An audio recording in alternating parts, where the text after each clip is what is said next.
Tau first saw her crouched near the dry riverbed, her body still, her head low. From his position up on the ridge, she looked like a wounded animal, small, alone, exposed. The wind was sharp that morning, carrying dust across the rocks. He could have ridden past. He should have. Strangers weren't part of his duty, especially not in these parts. But something in the way she held herself made him stop. She didn't look up when he dismounted. She didn't flinch when his boots touched the gravel. Her shoulders trembled, not from cold, but from something deeper. He stepped closer, careful not to startle her. As he drew near, the shape became clear. A woman, maybe in her early 30s, dirt on her face, hands clutching something pressed tightly to her chest. Her voice was hoarse when she finally spoke. "He died yesterday." Tahu didn't answer. He didn't need to. Her eyes told the rest of the story. Red, swollen, hollow. Eyes that had watched death and then had to keep walking. She pointed toward a pile of stones beneath a scrub tree. "I buried him there," she said, "dug with my own hands." Tahu followed her gaze. The mound was fresh, the ground still unsettled. A child, no older than 5, maybe, the kind of grave no one should ever have to dig. He asked, "Was it sickness?" She nodded. "Fever. It came fast. One night he was coughing. By morning, he couldn't breathe. I had no medicine, no help." Tahu looked around. No pack, no supplies, no food. Just a cloth sack that sagged empty and a water skin hanging limp by her side. She hadn't come prepared to survive, only to escape. "I'm Maria Elena," she said, "from the Santa Teresa Ranch. The foreman said we had to leave. Too many kids getting sick. I ran. Thought if I kept moving I could find someone. But there was no one." Tahu didn't speak. He'd seen sickness before. Fever didn't care who you were, Apache or settler. It took without reason and left behind holes no one could fill. He handed her his canteen. She drank slow, her hands shaking as she lowered it. "You shouldn't be here alone," he said. "I wasn't supposed to be." Tahu looked again at the stones. He thought of his sister's child, who'd died the same way, fast, silent. The elders said sometimes spirits left before we were ready. He wasn't sure he believed that. But looking at Maria Elena now, broken and dry-eyed, he understood what they meant. "You can't stay here," he said. "I know. My people are half a day's ride north." She hesitated. "They won't want me there." He shrugged. "That's not your decision." She looked at him, unsure. But after a moment she stood. Her legs wobbled. He offered his arm, but she didn't take it. Instead she followed, slowly, silently. They left the grave behind, but she turned once to look back. No words. Just one last glance. They moved through the low hills, past dried mesquite and twisted juniper. Tahu's horse carried most of the gear. He let her ride for a time when her strength gave out. Neither of them spoke much. There wasn't anything left to say. When they reached the edge of the village, the sun was low. Smoke rose from small fires. Children played near the creek, and the smell of cooking corn drifted through the air.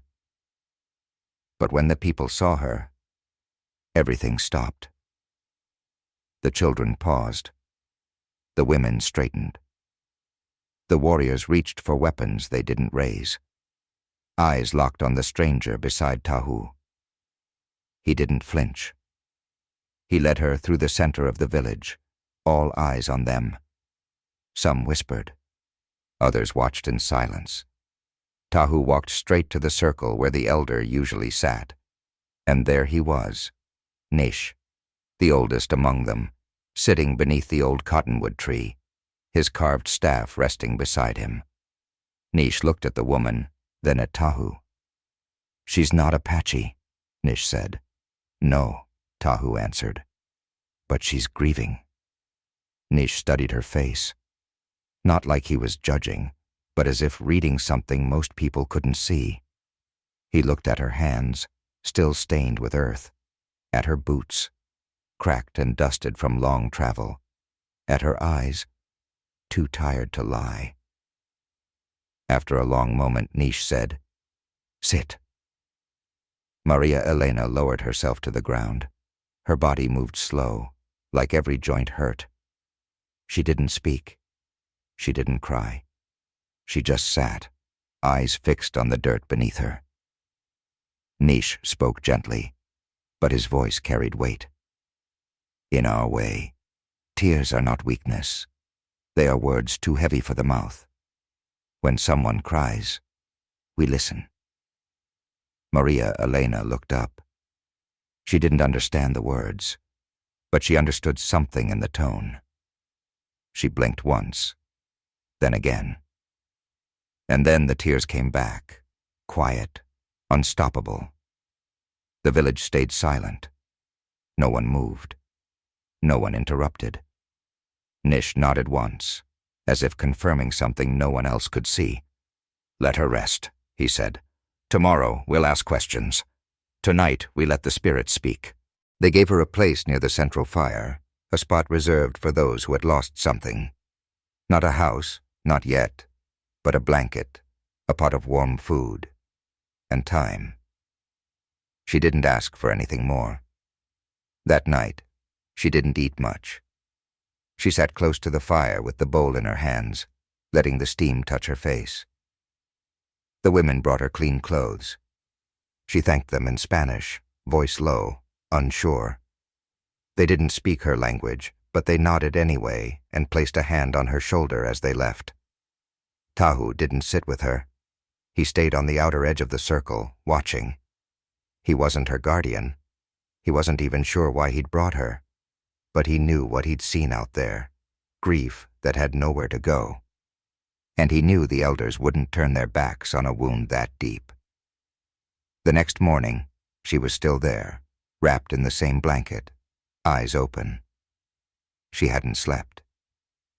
When the sun rose over the ridge, the elder came again. Nish walked slowly, but stood tall. The years had bent his back, but not his presence. He sat across from her. She didn't speak. Neither did he for a while. The fire cracked between them. Then he asked, "The child, what was his name?" Her lips trembled, but she answered, "Diego." "How old?" "5. Your only child?" She nodded. "His father died 2 winters ago. Cattle stampede. I've been alone since." Nish listened, not just with his ears, but with his whole body, like every detail mattered. "What did you do when he got sick?"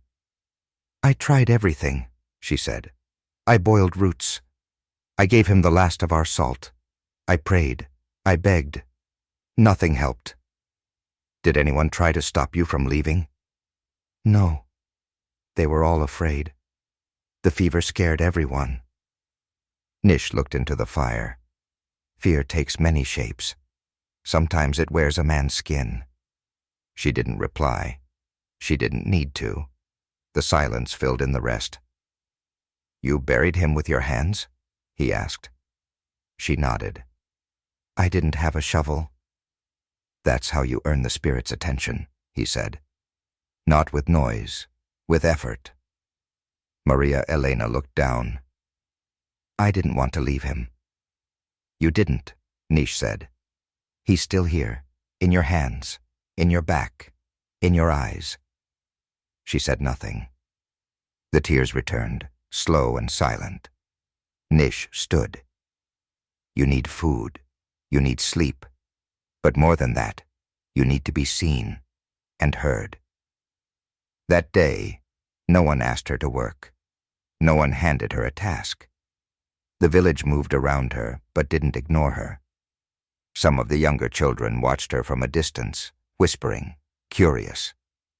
A few of the older women brought her fruit, tea, small cloths sewn with patterns. It wasn't kindness out of pity. It was their way. A person broken by loss was not to be pushed. They were to be welcomed, because anyone could become that person tomorrow. Tao watched from afar again. He didn't speak to her that day, not because he didn't want to, but because she hadn't spoken to herself yet. He'd seen people try to outrun grief. They always ran in circles. She wasn't running. That was something. That night, a storm moved in. The wind picked up, pushing smoke sideways and pulling branches loose. The people moved fast, securing roofs and bringing animals in. Tahu saw her still near the fire, staring at the coals like she was waiting for them to answer something. He walked over. "You can't stay out here," he said. She didn't look up. "I don't want to go inside." "You'll freeze." "I don't care." Tahu didn't argue. He took off his coat and laid it next to her. Then he sat down. "What are you doing?" she asked. "Freezing," he said. She almost smiled. It didn't last. "Why are you helping me?" she asked. He shrugged. "You were crying. My grandfather says tears are a way to share. If you share, someone should listen." Maria Elena shook her head. "Where I come from, people look away when you cry, like it's shameful." "Where you came from, they let your child die," he said. "Maybe it's time you stop trusting their ways." She didn't answer, but her hands gripped the coat a little tighter. The wind howled. Tahu reached into his saddlebag and pulled out a piece of bread wrapped in cloth. He tore it in half, handed her one piece. "You don't have to talk," he said, "but you have to eat." She took it, ate slow. Not because she was hungry, but because chewing gave her something to do. When the storm passed and the fire burned low, she finally spoke. "I didn't cry when he died," she said. "Not right away. I just sat there holding him. I think I waited for him to move. I kept thinking, if I cry, it'll make it real. And I didn't want it to be real." Tahu didn't interrupt. "I didn't cry when I buried him either, not even when I covered his face. It only came later, when I couldn't feel anything else. It just came." "That's when it's real," he said. "When it has nowhere else to go." She nodded. "I don't think I'll ever stop crying." "You will," he said, "but not because it stops hurting, because the crying starts to carry it." She looked at him, really looked, for the first time since they met. There was no pity in his eyes, no judgment, just truth. And it didn't make her feel better. It made her feel less alone. "You Apache talk different," she said. "We live different," he replied. That night she slept under the coat, and Tahu slept near the fire. Not close, but close enough. No one else came near. No one needed to. In the morning, she stood up on her own, washed her face, asked for water. She didn't say where she was going, but she started walking toward the burial site. Tahu followed at a distance. She knelt beside the stones, laid the piece of cloth she'd saved since Santa Teresa. It had been her son's, something he carried in his pocket, something she couldn't let go of, until now. Then she whispered something. He didn't hear the words. He didn't need to. When she stood, she looked stronger, not healed, not whole, but no longer collapsing. When she turned back toward him, her face was streaked with tears again. "Still sharing?" he asked. She nodded. "Still sharing?" The next few days passed slowly. Maria Elena didn't speak much, but she moved. That alone meant something. She helped the older women grind corn. She cleaned the skin of a rabbit brought in by one of the boys. Her hands were clumsy at first. She wasn't used to their ways, But she didn't ask to be shown. She watched, then tried. Some of the women spoke to her in Apache. She didn't understand, but she listened carefully. One of them, Sani, started pointing to things and saying the words. Fire, water, stone.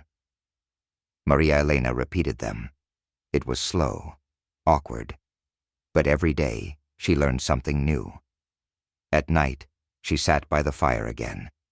Tahu was always nearby, though not always beside her. They didn't speak unless she started.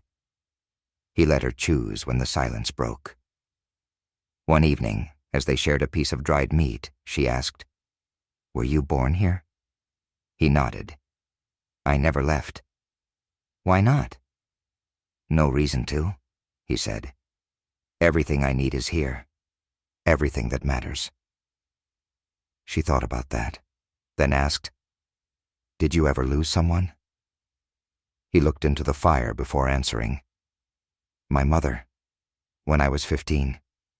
She was walking to the spring when a storm came. Lightning took her, fast, clean. But it didn't feel clean. I'm sorry." "It's the price," he said, "for loving someone." She nodded. "It's too high." "Maybe," he said, "but you don't get to choose the price, only if you pay it."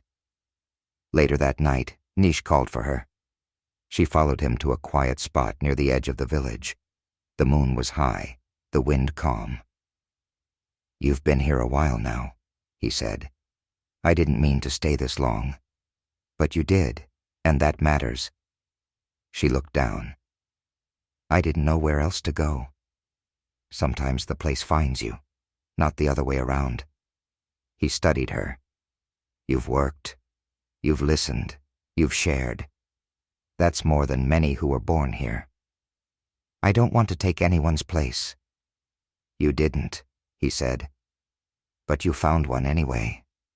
He paused. "There's a ceremony coming. For those we've lost.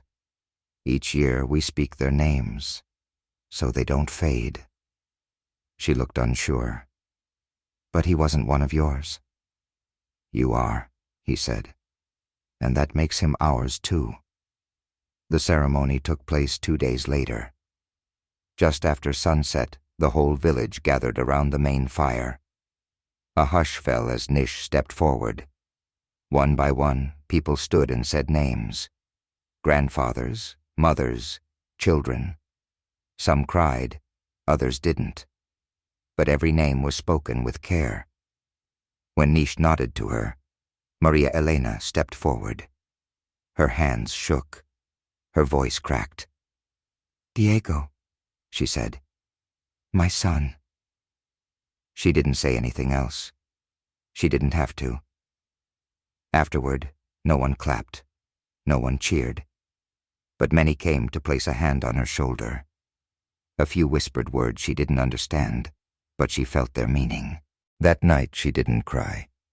Not because the pain was gone, but because it had a place now. The next morning, she helped with the weaving, sat beside Sani, and learned how to pull the threads tight. Tao passed by once, carrying firewood. "You look like you belong," he said. She looked at her hands. "I don't know if I do." "Doesn't matter what you think," he said. "Matters what you do." She smiled a little. "You always talk like an old man." He shrugged. "I spend time with Nish." She looked around the village, the kids playing with sticks, the men returning from a hunt, the women preparing meat. "Does it ever feel small?" she asked. Tahu shook his head. "Not once." She didn't say anything after that, but she stayed by the loom a long time. Later that evening, Nish came to her again. "There's something I want you to see," he said. She didn't answer, but he kept speaking.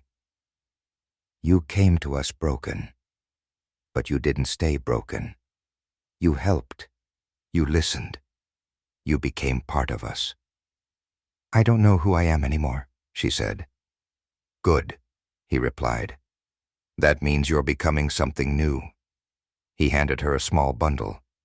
Inside was a string of beads, simple, but carefully made. It's a sign, he said, that your pain is seen, that your name is remembered. She held it tight. I don't deserve this. None of us do, he said, but we carry it anyway. They stood there in silence, watching the sun fall behind the rocks. I want to do something, she said finally. Then do it. I want to help. Really help. Not just to stay. To give something back. Nish smiled. Then you're ready. For what? For whatever comes next. It started with small things. Maria Elena began waking before sunrise, helping prepare the cornmeal and sort the herbs used in teas and medicines. Sani showed her which roots to dry, which to grind. She was careful with every task, asking only when she couldn't figure it out herself. One day, a child came back with a cut on his leg, deep enough to bleed through the cloth. The women called for Sani, but she was away collecting bark. Maria Elena stepped in. She boiled water, cleaned the wound, and bound it with strips of soft hide soaked in herbs. The boy didn't cry. She did everything slowly, with care. When Sani returned and inspected the dressing, she nodded once, said nothing else. After that, more people came to her with small injuries, fevers, coughs. She never claimed to know what she was doing, but she followed what she'd seen. They started calling her the Quiet Hands. Tahu noticed the change, not just in what she did, but in how she moved. She didn't keep her head down anymore. Her steps were steady. Her voice didn't shake when she spoke. Still, she didn't laugh. Not yet. One evening, as they sat near the edge of the village watching the sunset, she spoke without looking at him. Do you ever think about leaving? No. Not even once? No reason to. She nodded slowly. I used to dream about leaving, running, starting over. Now I'm afraid if I leave, I'll disappear. You won't, he said. Not anymore. She turned to him. Why did you help me? You could have left me at that riverbed. I told you, he said. My grandfather said tears are a way to share. You keep saying that. Because it's true. She looked away again. He would have liked you. Your son? She nodded. What was he like? Curious? Always touching things he wasn't supposed to. He'd find insects and carry them around in his pocket. He wasn't scared of anything. Not even thunder. She smiled then. Just a little. Tahu waited a beat. Do you still talk to him? Every day. That's good. They sat in silence until the stars came. The next day, Nish asked to speak with her. They met near the old tree where he held most of his talks. I've watched you, he said. So have the others. I know, she said. You belong here now. But belonging means more than staying. It means taking part in what comes next. She didn't respond. There's a scout circle forming. Riders heading south to check the lands. It's quiet now, but it won't stay that way. We've heard about new settlers moving closer. Fences, rails, smoke where there used to be trees. You think there'll be fighting? Maybe, maybe not. But we don't wait to find out. He looked at her closely. You came here running. Now I want you to ride. Not away. With us. Her eyes widened. You want me on the scout team? You've seen both sides. You understand pain. You know silence. That's more useful than a sharp blade. She hesitated. I'm not a warrior. No, he said. But neither are most scouts. They're watchers. Listeners. She nodded slowly. When? 3 days. Tao was already preparing. He rode out at dawn and came back by dusk, checking trails, watching the signs. Maria Elena watched him mount the horse like it was part of him. His eyes always scanned the distance, like he was waiting for something to appear. That night, as they shared fire again, she said, "I'm going with the scouts." He didn't look surprised. "I figured." "Why didn't you say anything?" "Didn't need to. I knew you'd say it when you were ready. Do you think I can do it?" He handed her a canteen. "You crossed the desert alone. You buried your son. You stepped into a village full of strangers. You can ride." 3 days later, they left before sunrise. 4 riders.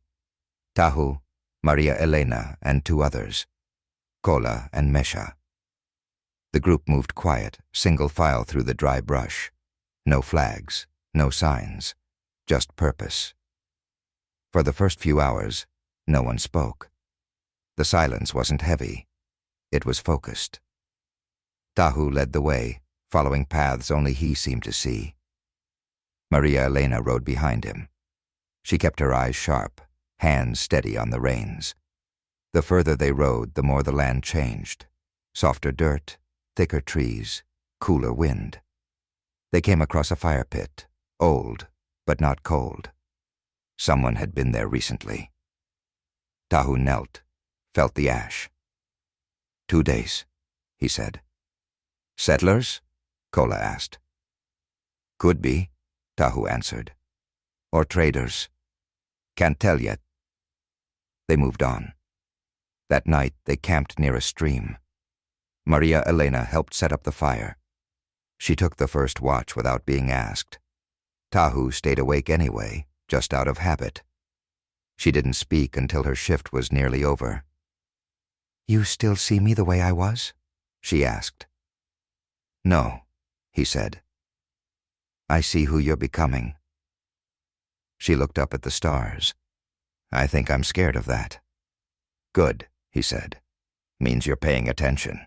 The fire crackled steady in the center of the circle. Around it sat the elders, the warriors, the women, the children. The air was still. The sky above them held no moon, just stars like pinpricks through black cloth. Nish stepped forward, holding the naming bundle. It wasn't elaborate, just a strip of leather, a feather, and 2 beads, 1 black, 1 white. Maria Elena stood before him, wearing the dress Sani had given her, stitched with care. Her hands didn't tremble. She didn't look at the crowd, just the fire. You came to us with nothing, Nish said, voice steady, but not empty. You carried grief, pain, a name that had no place here. She didn't flinch. Now you carry something different. He raised the bundle. Your name will be known. He turned to the circle. From this day, she is Ashinya, one who shares. No one clapped. No one shouted. That wasn't the Apache way. But a shift moved through the crowd, like wind before rain. Heads bowed, eyes closed, acknowledgement. She took the bundle in both hands, bowed her head, walked back to her seat. That night, no one asked her how she felt. They didn't need to. She stood longer by the fire than anyone else, watching the coals fall into ash. Tahu approached only when the others had gone. You'll ride again? He asked. Yes, she said. Even if it's harder next time? I'm not afraid of harder, she said. Just of wasting time. He nodded. They stood together in silence until the last flame died. Days passed, then weeks. Maria Elena worked like she'd always been there. She wasn't watched anymore. She was expected, trusted. She helped a woman give birth in the longhouse during a rainstorm. She held the newborn and whispered his name before the mother even could. No one asked how she knew. They just let her hold him a little longer. When the hunters returned with an elk, she helped prepare the skin, the bone, the heart. She knew what each part meant. She didn't need to be told. At night she sat with Tahu, sometimes beside him, sometimes a few steps away, always near. He didn't speak often, but when he did, it was to ask her what she saw, what she felt, what she feared. She answered carefully, like each word was something she needed to place right. They rode again, together. The land had changed. More fences, more smoke. But they didn't just observe now. They warned. They moved cattle. They drew false trails to protect water sources. They made it harder for the takers to take. One night, after moving a settler's supply cache far from its original path, Tahu turned to her as they camped. "You ever think of going back?" She didn't answer right away. "I used to," she said. "But every time I imagine it, I see his grave, and it feels farther than any place on a map." Tahu stirred the fire. "Maybe that's where we all live now, between what was and what won't be again." She nodded. "You miss him?" "Every day." "You still talk to him?" "Every day." He handed her the last piece of cornbread. She broke it in half, handed a piece back. That winter, she sat at Nish's side when a sick child needed watching. She prepared the herbs, measured the doses, wiped the sweat from the boy's forehead. When he recovered, he reached for her first. She didn't cry, but her eyes stayed wet for a long time. Spring came. The land turned green in patches, unsure of the season. Young riders joined the scout team. One of them asked her, "Are you Apache?" She looked him in the eye. "I am." He didn't question it. She taught the girls how to make simple dressings from cactus pulp, taught the boys how to listen for breath sounds when someone coughed too hard. She was never loud, never sharp, but they listened. One evening, Nish called for her again. His hands were slower. His voice rasped like dry leaves. "You'll lead them someday," he said. She shook her head. "That's not for me. You don't get to choose. It chooses you. I'm not ready." "You weren't ready to bury him either." He didn't say more. Didn't have to. That summer, fires burned in the distance, settlements growing too fast. A new rail line was rumored to cut through water sources. The scouts rode more often. The council met more frequently. But the village stood. It endured. One morning, a new woman arrived, walking alone. Dirt on her face, a limp in her leg, holding the hand of a child who wouldn't speak. They stopped at the outer stones. Maria Elena stepped forward. No one else moved. She didn't ask who they were. She handed the woman a canteen, then turned to the child. "Are you hungry?" The boy nodded. She took his hand. Later, by the fire, the boy sat beside her, eating slowly, watching everything. The mother stared into the flames like they might swallow her whole. Tahu sat across from them, silent. Maria Elena met his eyes, just once. Then she placed her old blanket over the mother's shoulders and said nothing.